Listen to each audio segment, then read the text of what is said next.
Draymond, Mark Schwartz, ESPN. I saw a couple days ago you described yourself as the best defender ever. Can you talk about why you have that kind of conviction about your place on the all-time list and where Kawhi Leonard ranks for you? I think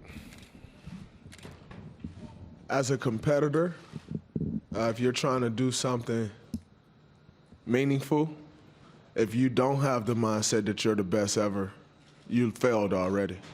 So if you don't have the mindset that you are the best reporter ever, then you already failed. And that's been my mindset since I can remember. That will be my mindset as long as I can remember anything, that I am the best ever at what I do.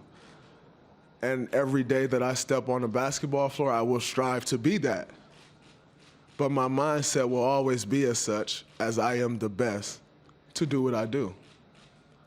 And that'll give me a shot at being the best. But before you can ever reach anything, you have to believe it. You don't just mistakenly become great at something. You probably at one time or another, believe that you can be great at that. And then you work to get great at that, and you reach that greatness. But you don't mistakenly become great. And then you start to believe, oh man, I'm great at that. No, you believed that before, and you work to get that. So I always believe that, and I'll work every day to reach that. Now, Kawhi has a great nickname based on his defense, Claw. If he has a great nickname... I think he got that nickname because he has some of the largest hands we all have seen. However, his defense is great. If he's Claw, what are you? I'm Draymond. Left side in the back, Anthony. Anthony Sater with The Athletic. What kind of challenge is DeMarcus facing just as an athlete who hasn't played in, whatever, 6 weeks or so, and he's probably going to get dropped in this series at the later stages of his rehab and have to kind of survive on the court?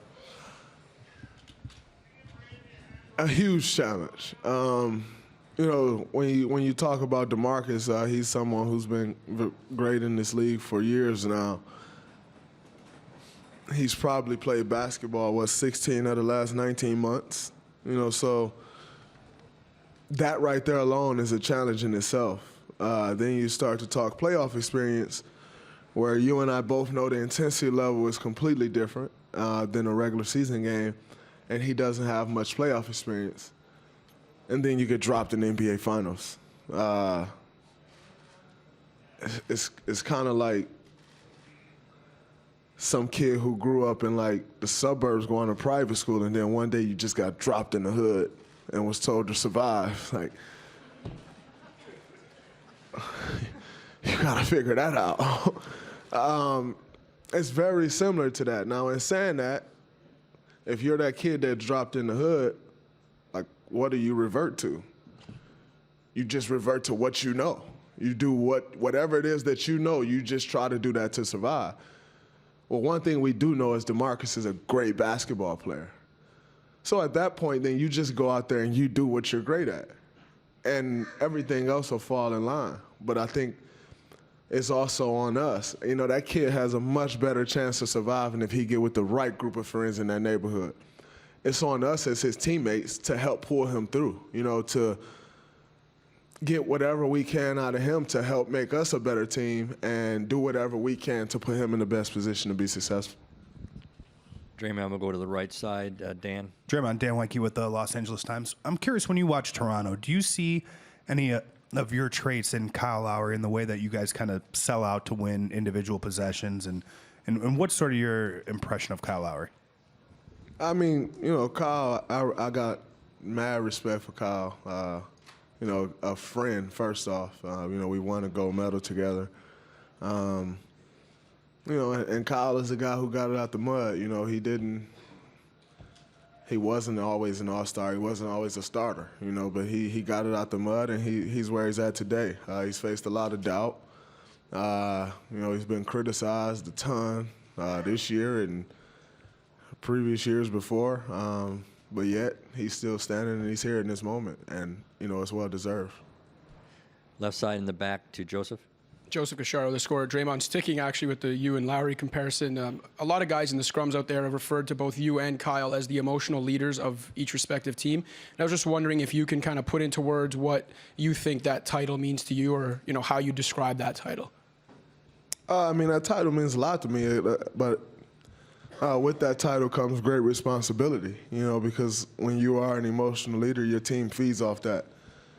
And if you don't bring that, your team usually lacks in that area. And so, as it is, we play Steph got to score, Clay got to score. Like, that's their job. That's the reality of it. I have to bring that emotion to the table. That's my job. That's the reality of it. But yet it's something that I enjoy. It's a role that you don't get nights off. You're going to have off nights shooting. You're going to have nights where you turn the ball over. You're going to even have nights where you don't get as many rebounds.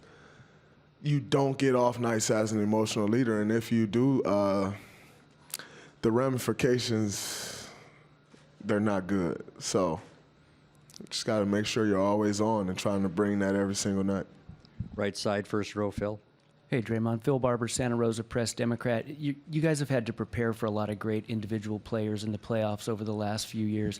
Is preparing for Kawhi a little different in that he isn't really dominant at one or two things, but he seems to be good at just about everything on the court? Is that a unique challenge? I wouldn't necessarily say he's not dominant because he just dominates the game. And so I think the challenge with Kawhi is it doesn't look the same. Like, when Steph dominated a game, like Kevin dominated a game, Damian Lillard dominated a game, LeBron dominated a game, like it does not look the same as when Kawhi is dominating the game.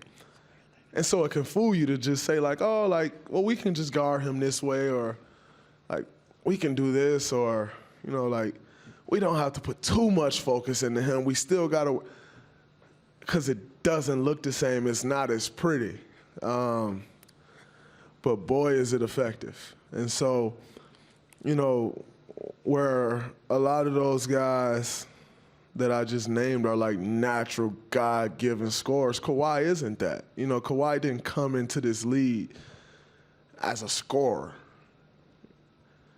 Yet he's one of the best scorers we have in the league now. And so it just doesn't look the same, but the results are the same or better. And, he's really worked to get to where he is today. Well, with that type of work that he's put in also comes a different mindset, because you also understand how much you had to work to get to where you are today.